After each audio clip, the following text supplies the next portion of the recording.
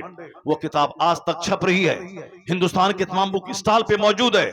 اس کتاب میں انہوں نے ٹھانا تھا کہ میں دنیا کی سب سے بڑی مہانتم 100 آدمی، 100 ایمیننٹ پرسنالٹیز پر میں اسٹڈی کروں گا، ان کی زندگی کا، پھر ان کا میں سلیکشن کروں گا، جو اس دھرتی کا یہ 100 کریم لوگ جنہوں نے دنیا کو اپنے سے کچھ دیا، سماج میں پریورتن لایا، دنیا کے بڑے لوگوں کی سوچی میں، کامیاب ترین لوگوں کی فہرست میں ان کا نام ہے۔ وہ 100 لوگ کون ہیں، میں ان کو چھانٹوں گا اور 100 میں رینکنگ کروں گا کہ اول پہ کون، دوم میں کون، سوم میں کون، میں اس کی کوالٹی کی بنیاد پہ رینکنگ کروں گا۔ محبت کا دخل نہ ہوگا، عقیدت کا دخل نہ ہوگا، مذہب کا دخل نہ ہوگا، ورنہ ڈاکٹر مائیکل ہارٹ کرسچن تھا، کہا میں کسی بھی طرح مذہب کو دخل نہ ہونے دوں گا۔ وہ اپنے پیغمبر سے جیسس کرائسٹ اپنے حساب سے محبت کرتا ہے، لیکن وہ کہا محبت ایگزیجریشن، غلو، مبالغہ کو جگہ نہیں دوں گا، فیکٹ، ریئلٹی اور سچائی کی بنیاد پر میں رینکنگ کروں گا۔ انہوں نے جب 100 آدمی کا نام چھانٹا، دنیا کی اتہاس کو آنکھ کی پتلیوں میں سمیٹ لیا، سنسار کی ہسٹری کو آنکھ کی پتلیوں میں سمیٹ لیا۔ اپنے ہم تو مالدہ کی ہسٹری نہیں جان سکتے، بنگال کی ہسٹری تو بہت دور کی بات، بنگال کی ہسٹری نہیں سمجھ سکتے، ہندوستان کی اتہاس تو بہت بڑی بات، ہندوستان کی ہسٹری تو بہت دور کی بات، بہت بڑی بات ہے، ورلڈ ہسٹری کو ہم کیسے سمجھ سکے؟ لیکن جو کتاب کا رسیا ہے، جو مطالعے کا شوقین ہے، جو آدمی کسی کام کو ٹھان لیتا ہے تو وہ کرتا ہے۔ ڈاکٹر مائیکل ہارٹ پڑھا لکھا آدمی، ٹھان لیا، پورے ورلڈ ہسٹری کو کھنگال دیا اس نے، دنیا کے سب سے بڑے بڑے لوگوں کی سوچی تیار کی، جس سوچی میں نام تھا گوتم بدھ کا، مہاویر کا، گاندھی کا، چرچل کا، وہ جارج ڈاکٹر واشنگٹن کا، ابراہیم لنکن کا، ماؤ زے تونگ کا، مسولینی کا، ہٹلر کا۔ وہ مسلمان نہیں تھا، کرسچن تھا، اپنے حساب سے دنیا کے مہان لوگوں کی سوچی تیار کی، جس نے سب سے زیادہ دنیا پہ انفلوئنس، اثر ڈالا ہو، جس کے فالوور کی تعداد سب سے زیادہ ہو، جن کے ریگولیشنز اور جن کے میسج میں اتنا دم ہو کہ صدیاں گزر جانے کے بعد بھی ان کے فالوور کی تعداد نہ گھٹی ہو، جس نے دنیا کا رخ بدل دیا ہو، لوگوں کی سوچ بدل دیا ہو، سب سے زیادہ جس نے لوگوں کے ہردے، لوگوں کے برین، لوگوں کے مائنڈ، لوگوں کے ہارٹ کو پربھاوت کیا ہو، اتنی وہ زبردست پرسنالٹی کون ہے؟ وہ اس کام کو ٹھانا تو کر کے دکھلایا. 100 آدمی کو چھانٹا. سارے لوگ کہہ رہے تھے کہ یہ تو کرسچن ہے, ممکن ہے کہ جناب عیسیٰ کا نام اول نمبر پہ دے گا. کوئی کہتا تھا کہ یہ صاحب نیوٹن ہے, یہ سائنٹسٹ ہے, نیوٹن کا نام اول نمبر پہ دے گا. کوئی کہتا تھا یہ امریکہ کا رہنے والا ہے, ابراہیم لنکن کا نام پہلے نمبر پہ دے گا. چونکہ ڈاکٹر مائیکل ہارٹ خود سائنٹسٹ تھا, خود بہت بڑا ایڈوکیٹ تھا, بہت بڑا پڑھا لکھا آدمی تھا. لوگ اپنے اپنے حساب سے رائے کا اظہار کر رہے تھے کہ ایسا ہوگا ویسا ہوگا. لیکن جب کتاب چھپ کے پریس سے باہر آئی, دا 100 نامی کتاب, اس کتاب کا نام ہی ہے دا 100, 100, سب لینگویج, سب ان ایوری لینگویجز, تمام زبانوں میں اس کا ترجمہ ہو چکا ہے. آج بھی وہ کتاب بک اسٹال پہ ملتی ہے. دا 100 نامی کتاب جب پریس سے چھپ کے باہر آئی, دنیا کے سارے لوگ دنگ رہ گئے کہ کامیاب ترین لوگوں کی سوچی میں پہلا نام نہ نیوٹن کا تھا, نہ جیسس کرائسٹ کا تھا, نہ ابراہیم لنکن کا تھا. پہلا نام محمد عربی علیہ السلام کا تھا. پہلا نام.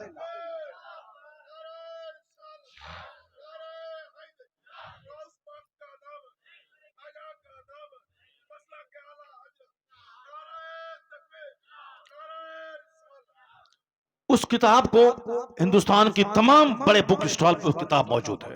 یہ نرسنگ آنند اس کتاب کو خرید کے پڑھے, نہیں خرید کے پڑھنا چاہتا تو وہ بولے ہم اس کو کتاب بھجوا دیتے ہیں. ڈاکٹر گری صاحب رام گری وہ کتاب پڑھے, وہ ان جیسے کروڑ لاکھوں لوگوں کو جو پڑھا سکتا ہے اور جس کو اس کی دھوم ساری دنیا میں اس کی صلاحیت کی ہے. ان لوگوں نے کیا ہمارے پیغمبر کے بارے میں لکھا, انہوں نے کہا کیا لکھا انہوں نے, He was the only man in history who was supremely successful on both levels, religious and secular.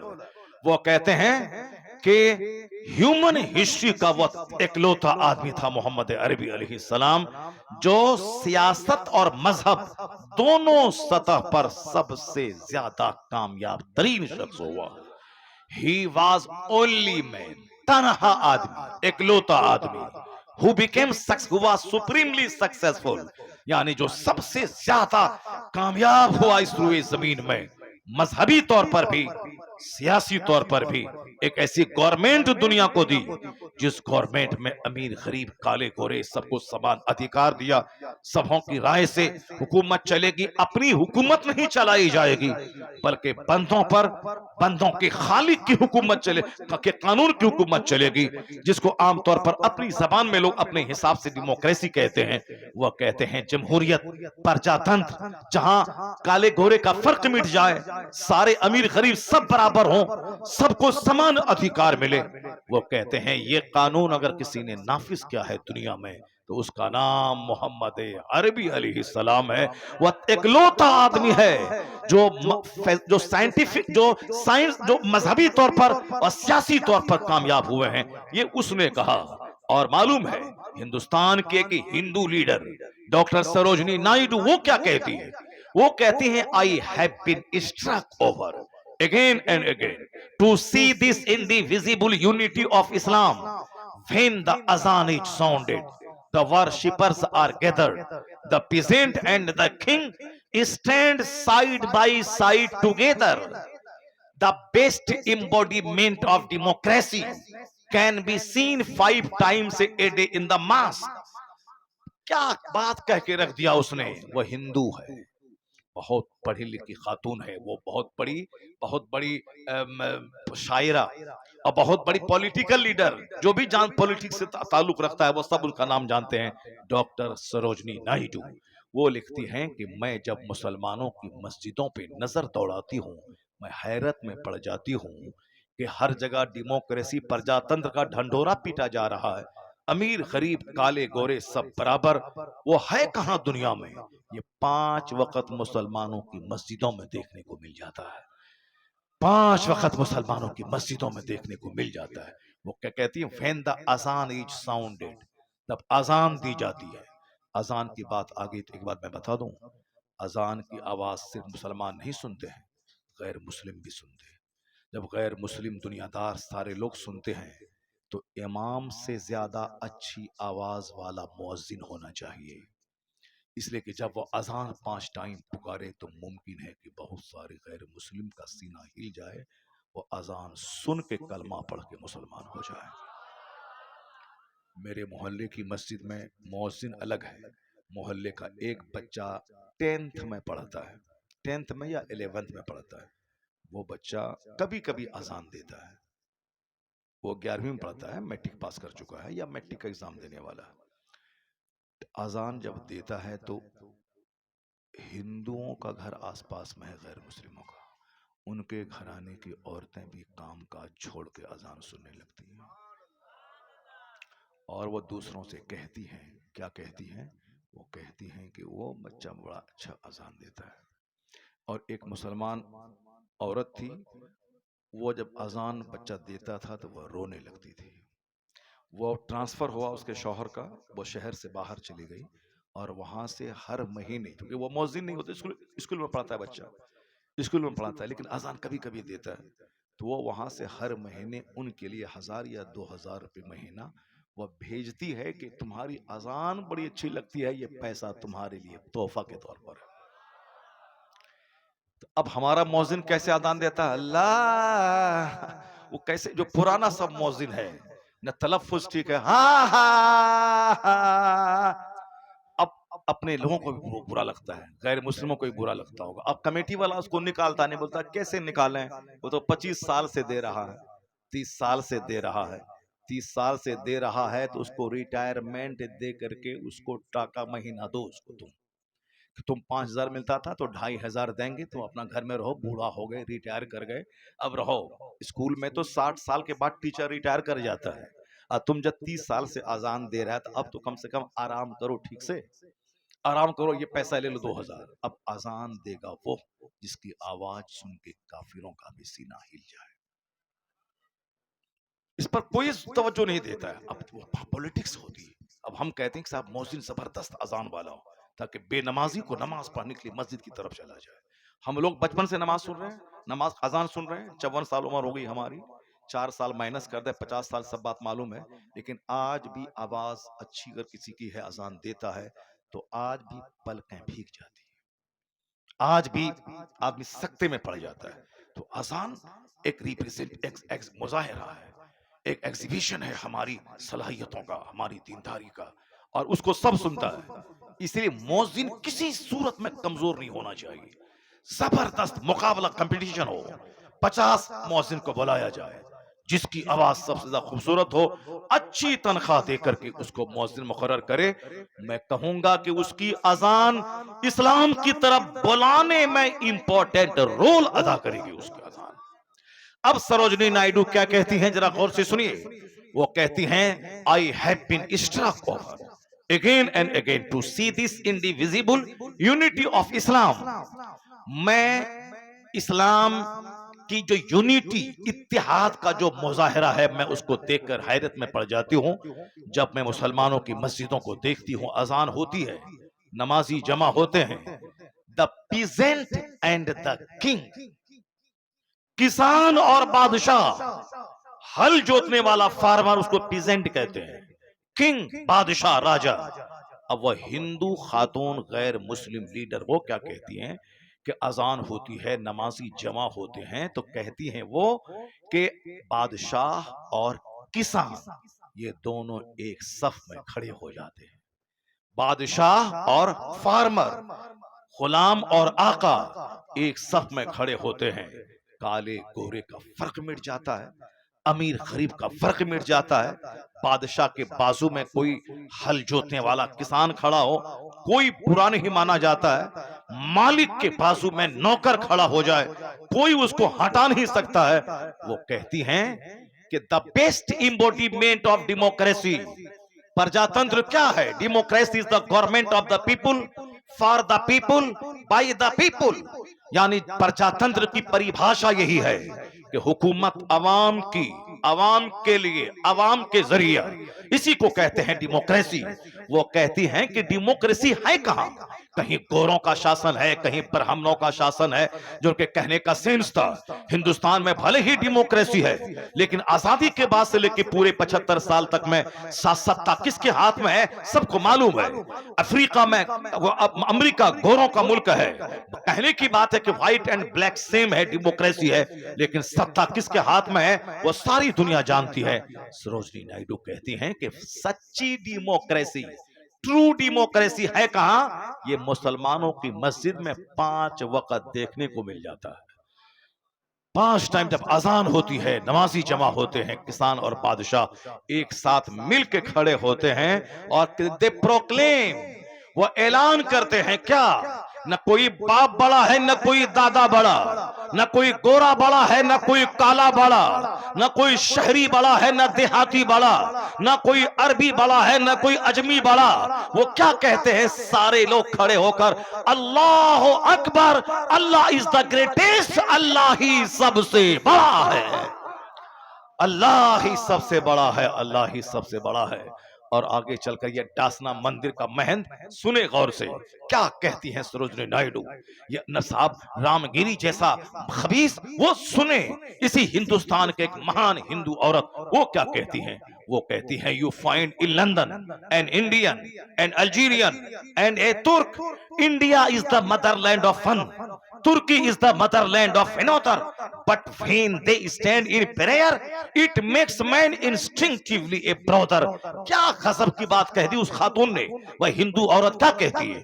وہ کہتی ہیں کہ لوگ لندن میں جاتے ہیں، اب انڈیا سے لوگ گئے، الجیریا سے لوگ آئے، ترکی سے لوگ آئے، زبان الگ، انڈیا کی زبان الگ، ترکی کی زبان الگ، الجیریا کی زبان الگ، ملک الگ، زبان الگ، اور الگ الگ کام سے لوگ لندن گئے ہیں، کوئی گھومنے، کوئی پڑھنے، کوئی بزنس کرنے، ملک الگ، کام الگ، زبان الگ، مگر when they stand in prayer، لیکن جب یہ مسلمان نماز کے لیے کھڑے ہوتے ہیں لندن میں، انڈین، الجیرین اور ترکی کا رہنے والا، زبان الگ، ملک الگ، کام الگ، لیکن جب نماز کا ٹائم ہوا اور یہ سب مل کے جب نماز کے لیے کھڑے ہوتے ہیں، وہ کہتی ہیں کہ اٹ میکس مین انسٹنکٹیولی اے برادر، ایسا لگتا ہے یہ مصطفیٰ کا دیا ہوا قانون نماز یہ مسلمانوں کو بھائی بھائی کے بندھن میں باندھ دیتا ہے۔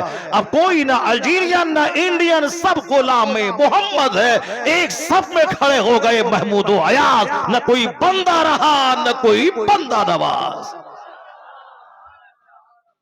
اے قوم مسلم، اللہ کا شکر ہے کہ تم کو برہمن گھر میں اللہ نے نہیں پیدا کیا، اللہ کا شکر ہے کہ تم امریکہ کے یہودی گھر میں نہیں پیدا ہوئے، اللہ کا شکر ہے کہ تم کسی اسرائیل کے یہودی گھر میں نہیں پیدا ہوئے، شکر ہے مالک مولا کا کہ مسلمان گھر میں ہم کو پیدا کیا۔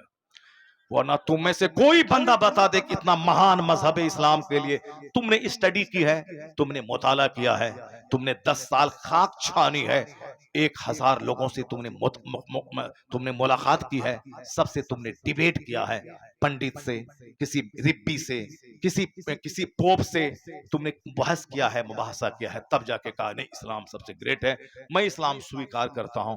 نہیں نہیں، تم اسی لیے مسلمان ہو کہ مسلمان گھر میں پیدا ہوئے ہو، مسلمان گھر میں پیدا ہو۔ جب اتنی بڑی دولت اللہ نے دے دی تو دنیا کے لیے کیوں پاگل ہو رہے؟ تم چاہتے ہو کہ امریکہ کا کھرب پتی اپنی ساری فیکٹری تم کو دے دے اور تم اپنا ایمان بیچ کر کے ان کے گھر کے بت کو تو سجدہ کرنے لگو؟ اگر مومن ہو تو تم یہی بولو گے تیری کھربوں کی پراپرٹی پہ تھوک دیتا ہوں، اسلام کا سودا نہیں کروں گا۔ جب اتنی بڑی دولت اللہ نے آپ کو دے دی ہے تو پھر دنیا کے لیے کیوں روتے ہو؟ دنیا کے لیے کیوں بھاگتے ہو؟ دنیا کے لیے کیوں پریشان ہوتے ہو؟ جب اتنی بڑی دولت اللہ نے دی ہے تو دنیا نہ ہونے کا شکوہ کیوں کرتے ہو؟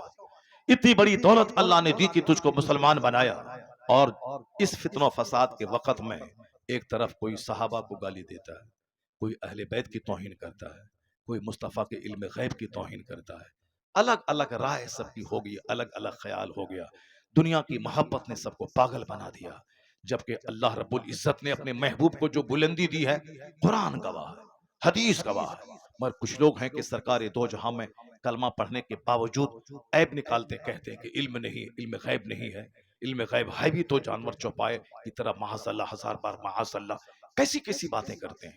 کچھ لوگ کہتے ہیں نبی کو میں مانتا ہوں، صحابی کو مانتا ہوں، امیر معاویہ رضی اللہ تعالیٰ عنہ کو نہیں مانتا ہوں۔ کچھ لوگ کہتے ہیں کہ امام حسین بادشاہت کے لیے میدان کربلا گئے تھے اور جنگ کی اور وہاں شہید ہو گئے۔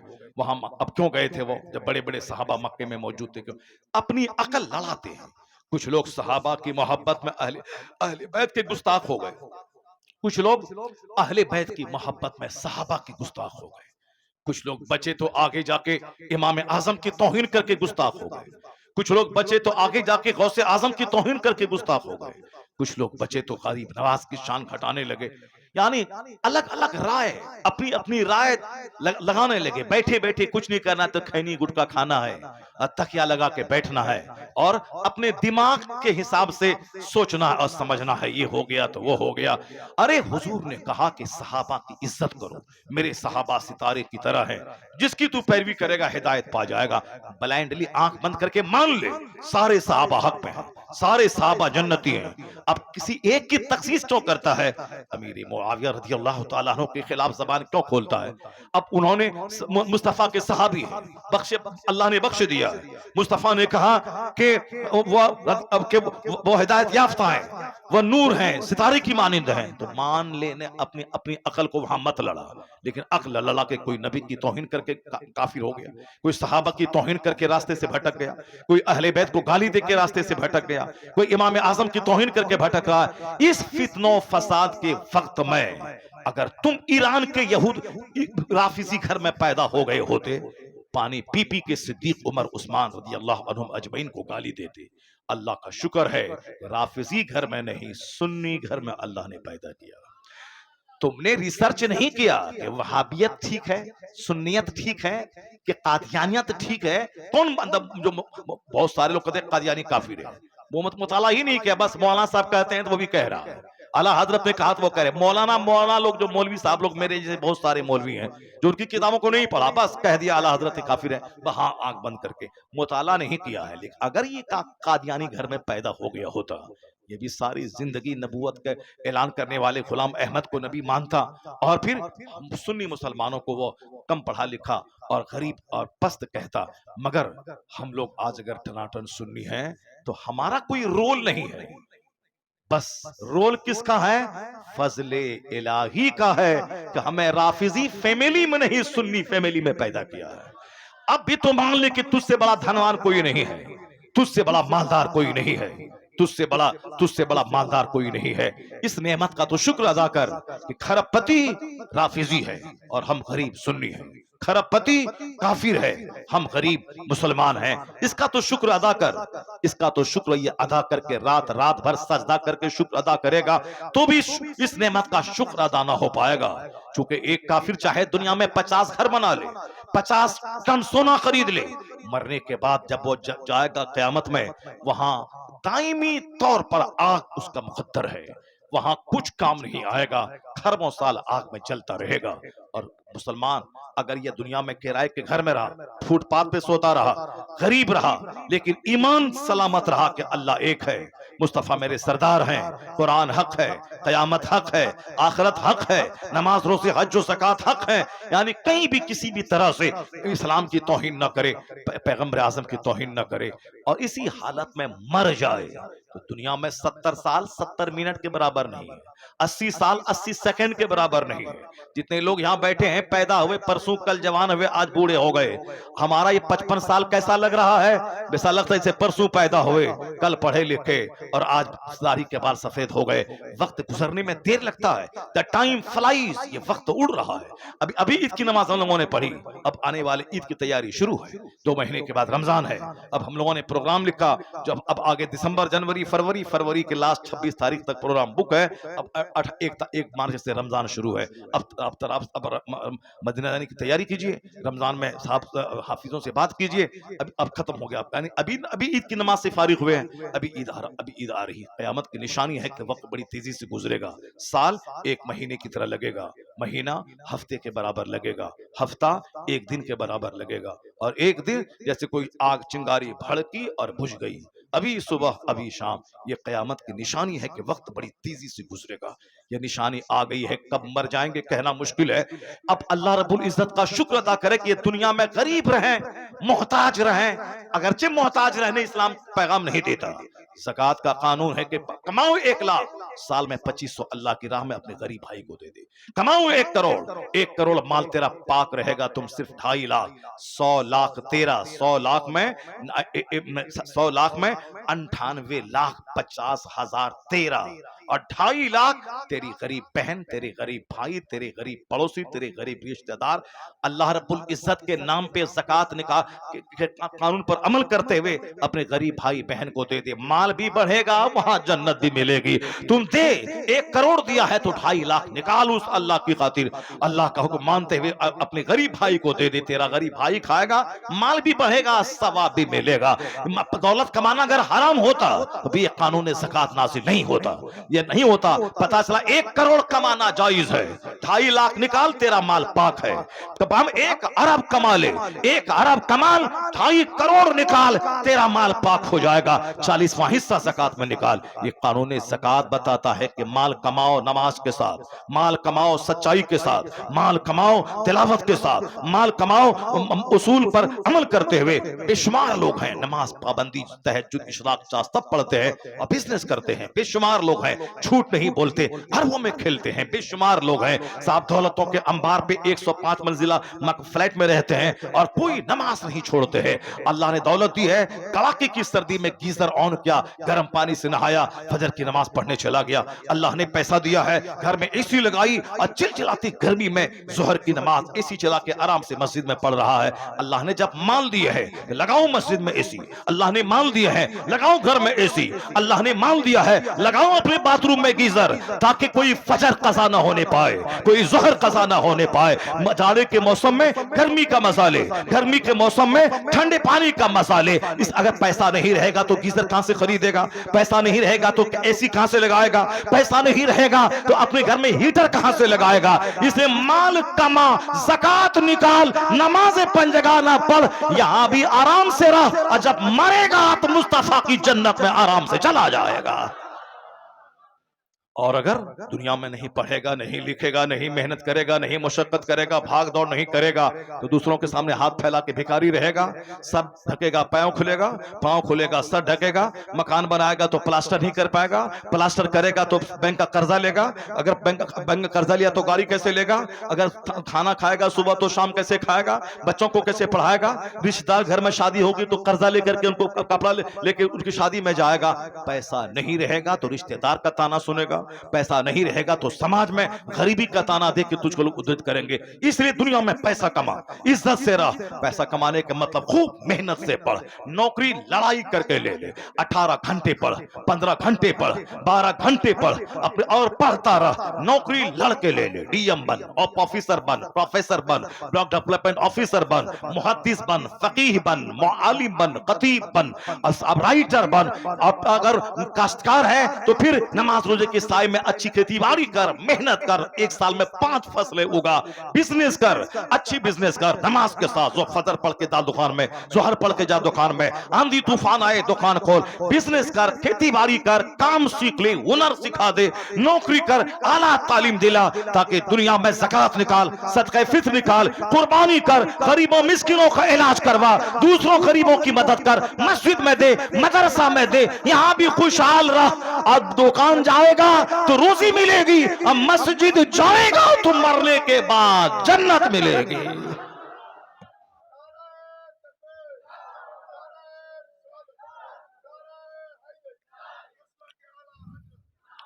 جو صرف پیسہ کمایا، نماز نہیں پڑھا، روزہ نہیں رکھا، تو پھر دنیا ہی میں 70-80 سال سکھ کر لے گا اور مرنے کے بعد خربوں سال آگ میں جلنے کے لیے چلا جائے گا۔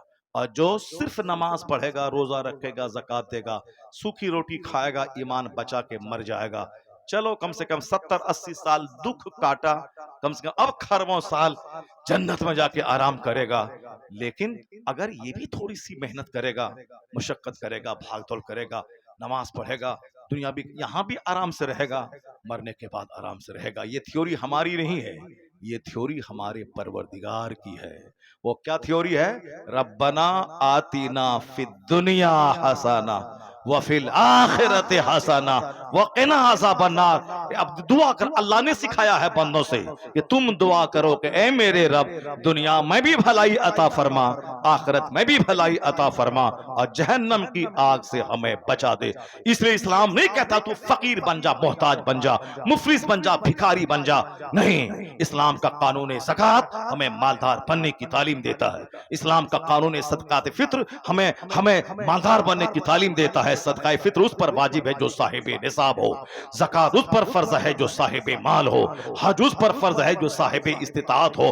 پیسہ رہے گا 5 لاکھ تب نہ بندہ حج کو جائے گا، ورنہ حج کے تڑپتا رہے گا یا دوسروں کے سامنے بھیک مانگتا رہے گا کہ آپ پیسہ دیجئے ہم مدینہ جائیں گے، سیٹ صاحب پیسہ دیجئے ہم مدینہ جائیں گے. میں کہتا ہوں کیوں بھیک مانگ کے مدینہ جاتا ہے؟ بھیک مانگنا خود حرام ہے، حج کے لیے سوال کرنا یہ بھی حرام ہے. کیوں مانگتا؟ حج فرض نہیں ہے تو حج کی تمنا دماغ میں مت پال. نماز 5 جگانہ فرض ہے، 5 ٹائم پڑھ، نماز پڑھ، یہ حج سے بڑا فرض ہے نماز 5 جگانہ. نماز پڑھتا نہیں ہے، ہم مدینہ جائیں گے مدینہ جائیں گے، یہ دماغ میں تمنا پالے ہوا ہے. نماز پڑھ پہلے، اور ہر نماز فرض ہے، تم پر حج فرض نہیں ہے. تو جو فرض ہے وہ کرتا نہیں ہے، جو فرض نہیں ہے اس کے لیے بے چین ہو رہا ہے. اس کا مطلب ہے کہ یہ تمنا شیطانی تمنا ہے کہ فرض جو ہے وہ ادا کرتا نہیں ہے، جو فرض نہیں ہے اس کے لیے بے چین ہو رہا ہے. یہ تمنا شیطانی تمنا ہے. ہاں، جو فرض ادا کرنے کے بعد تمنا کرے الہی اسباب پیدا فرما دے تاکہ تیرا حرم دیکھ لوں، تیرے محبوب کا دیار دیکھ لوں. تو معلوم ہے تمہیں جب تم دل کی تڑپ کے ساتھ مدینے کی حاضری کی تمنا رکھے گا، فرائض و واجبات کی ادائیگی کے ساتھ، تو وہی ہوگا مفلسی میں بھی مدینے کا سفر ہو جائے جس پہ سرکار دو عالم کی نظر ہو جائے. جب نظر ہوگی مصطفیٰ کی، وہاں سے انتظام ہوگا جہاں سے بندہ سوچ نہیں پائے گا. اور یہاں بولتا ہے کہ ہم نعت پڑھتے ہیں، ہم کو نظر نہ دیجیے، آپ کا پیسہ مدینہ میں خرچہ کریں گے. لا حول ولا قوت الا باللہ. کیا مانگتا ہے یار؟ حج کے لیے سوال کرنا جب درست نہیں ہے تو بولتا ہے کہ پیسہ دیجیے، آپ کا پیسہ مدینے میں خرچہ کریں گے. اس قدر گر گئے، ایسے ضمیر فروشی والا کام کرنے لگے. کیوں ایسا کرتا ہے؟ مدینہ جانا جاؤ، یہ بولو کہ اگر اللہ دعا کیجئے کہ میں مدینہ چلا جاؤں، اور مدینہ چلا گیا تو ہم آپ کے لیے دعا کریں گے. یہ کہنا چاہیے کہ نہ کہ بولتا ٹاکا دیجئے، آپ کا ٹاکا مدینہ میں خرچہ کریں گے. جب سوال کرنا ہی حرام ہے تو کیوں سوال کر رہا؟ آپ ٹاکا دیجئے، آپ کا ٹاکا ہم مدینے میں خرچہ کریں. یعنی گناہ کرتے کرتے آدمی ڈھیٹ اور دلیر ہو جاتا ہے. حضرت میں نے آج ہی ایک قول پڑھا، ایک بہت بڑے بزرگ کا قول آج میں نے پڑھا ہے، جو آدمی فرائض کا، سنتوں کا ترک کرنے والا ہوتا ہے. ارے چلو یہ سنت ہے چھوڑ دیتے ہیں، فرض ادا کر لیتے ہیں. جو سنتوں کو چھوڑنے کا عادی ہوتا ہے وہ دھیرے دھیرے فرض بھی چھوڑنے لگتا ہے، اور جو فرض چھوڑتا ہے وہ دھیرے دھیرے شریعت کو حقیر سمجھنے لگتا ہے. نہیں، نماز روزہ پڑھنا کوئی ضروری نہیں ہے. اور جو شریعت کو حقیر سمجھتا ہے وہ دھیرے دھیرے کفر کی طرف چلا جاتا ہے، دھیرے دھیرے کفر کی طرف چلا جاتا ہے. جو نوافل کا، سنتوں کا اہتمام کرتا ہے وہ فرض کا اہتمام کتنا زیادہ کرے گا. اور جو فرض پر عمل کرے گا، نماز روزے حج و زکوٰۃ پہ، وہ شریعت کو کس قدر اہمیت سمجھے گا. اور جو اسلام میں ڈوب کے محبت کرے گا وہ کفر کی طرف جانے میں ایسا ہی سمجھے گا جیسے وہ آگ کی طرف بڑھ رہا ہو. یہ اسلام کا مزہ وہ چکھ لیتا ہے. اس چکھنے کی ایک صفت یہ ہے کہ جس طرح کوئی ایسا کفر کی طرف جانے کو ایسا سمجھے جیسے وہ آگ میں جا رہا ہو، آگ میں جا رہا ہو. سمجھ لے کہ وہ ذاقہ عمل ایمان، وہ ایمان کا مزہ چکھ لیا. جو مسلمان ہونے کے بعد کفر کی طرف جانے کو ایسا سمجھتا ہو جیسے کوئی بندہ آگ میں جا رہا ہو. اللہ نے دولت دی ہے، آپ حج کریں پہلے، اس کے بعد دوسرا کام. اللہ نے مال دیا ہے، مال کا اللہ کی راہ میں خوب خرچ کرے. اللہ اسلام کا قانون لاجواب ہے، قانون زکوٰۃ، قانون حج، قانون روزہ، سب لاجواب ہے اسلام کا قانون. اور جس کے پاس نہیں ہے پیسہ، وہ زیادہ ہاتھ پیر مار کے گناہ نہ کرے. نہیں، میرے کو اللہ نے غریب بنایا ہے تو ہم کیا کریں گے، نماز بھی نہیں پڑھیں گے. اگر ایسا ہوا تو دنیا میں بھی جانور کی زندگی گزارے گا. وہ پیسے کو ترستا رہا، مرنے کے بعد آگ میں گیا. دونوں جہان کی رسوائی اس کے حصے میں آئی. اور سن، جس طرح مالدار قربانی کرتا ہے، زکوٰۃ دیتا ہے، حج کرتا ہے اور عمرہ کرتا ہے، مسجدوں میں 1 لاکھ 2 لاکھ دیتا ہے، اگر تیرے پاس پیسہ نہیں ہے تو سن لے کہ تو مالدار سے زیادہ دھنوان ہے، خوش نصیب ہے۔ کیوں؟ تجھ پر زکوٰۃ فرض نہیں ہے، زکوٰۃ کا حساب نہیں ہے، تجھ پر حج فرض نہیں ہے، حج کا حساب نہیں ہے۔ یہ مالدار کو حساب دینا ہوگا کہ تجھ پر حج فرض ہوا تھا 25 سال پہلے، اب 25 سال کے بعد تم نے حج کیوں کیا؟ یہ سوال اس کو کرنا ہوگا۔ وہ مالدار حساب دے گا کہ تمہارے پاس مال 1 کروڑ تم پر زکوٰۃ فرض تھی تو تم نے 1 لاکھ ہی نکالا، کیوں؟ تمہارا غریب بھائی بیمار تھا، تم اس کو نہیں دیا۔ یہ حساب مالدار کو دینا ہے۔ تم نے قربانی مریل جانور کی کیوں کی؟ یہ حساب مالدار کو دے رہا ہے۔ تم نے اپنے غریب بھائی کا علاج کیوں نہیں کروایا؟ یہ حساب مالدار کو دے رہا ہے۔ مالدار کو زکوٰۃ کا، خیرات کا، صدقات کا، حج میں تاخیر کرنے کا، اپنے غریب بہن کو نہ دینے کا، یہ سارا حساب کے لیے روک لیا جائے گا۔ جس کے پاس مال ہی نہیں ہے اس پر نہ اس پر حج فرض ہے، نہ زکوٰۃ فرض ہے، نہ صدقہ فطر واجب ہے، نہ قربانی واجب ہے، نہ غریبوں کو دینا واجب ہے۔ اب یہ تو فری آزاد ہے، فری فرام آل ڈیوٹیز، یہ تمام بڑے بڑے ڈیوٹی سے آزاد ہے۔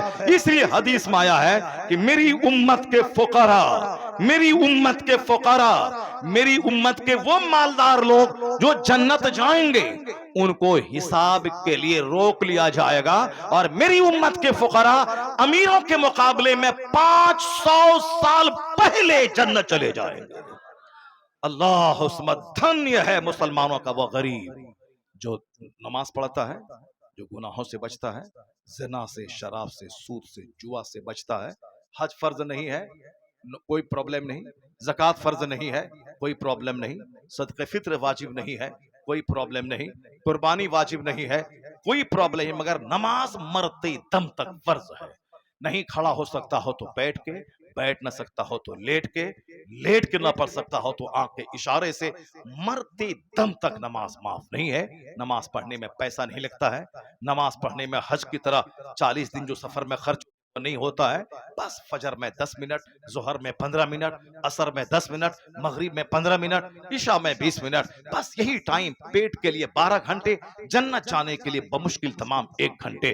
بس عقل مند ہے وہ جو دنیا میں بھی نماز کی پابندی کرے، کام کاج کرے، تاکہ یہاں بھی آرام سے رہے، مرنے کے بعد مصطفیٰ کی جنت میں پہنچ جائے۔ اسلام کسی پر بوجھ نہیں ڈالتا۔ غریب اگر ہے، دینداری ہے، تو وہ تمام مالداروں سے زیادہ اچھا ہے۔ کہ مالدار حساب دے گا مال کہاں سے کمایا، کہاں خرچہ کیا، مکان میں کتنا، گاڑی میں کتنا، بیٹی کی شادی میں کتنا، اور کپڑا خریدنے میں کتنا، زمین خریدنے میں کتنا، شادی بیاہ میں کتنا، عید کے دن کپڑا میں کتنا، یہ سارا حساب مالدار دے گا۔ اور غریب نماز روزے کا حساب دیا، پٹ سے جنت چلا گیا۔ اس لیے مصطفیٰ کہتے ہیں میری امت کے غریب 500 سال پہلے امیروں سے جنت چلا جائے گا۔ اگر غریبی میں اگر نماز نہیں ہے اور نیکی نہیں ہے تو چوپٹ دی گریٹ ہے کہ دنیا میں بھی محتاج ہوگا، مرنے کے بعد بھی محتاج رہے گا۔ اگر مالداری میں تقوی، پرہیزگاری اور نماز روزہ ہے، کیا کہنا، یہاں بھی خوشحال ہے، اچھا کھانا، اچھا کپڑا پہننا، اچھی گاڑی، اچھا گھر، مرنے کے بعد جنت الفردوس میں اللہ رب العزت سے یہ دعا مانگے، الہی ربنا آتینا فی الدنیا حسنہ وفی الآخرت حسنہ وقنا عذاب النار۔ اللہ تعالی ہم کو، آپ کو، سبوں کو دونوں جہان کی بھلائی عطا فرمائے، دونوں جہان کے لیے محنتیں کرنے کی توفیق عطا فرمائے، آمین۔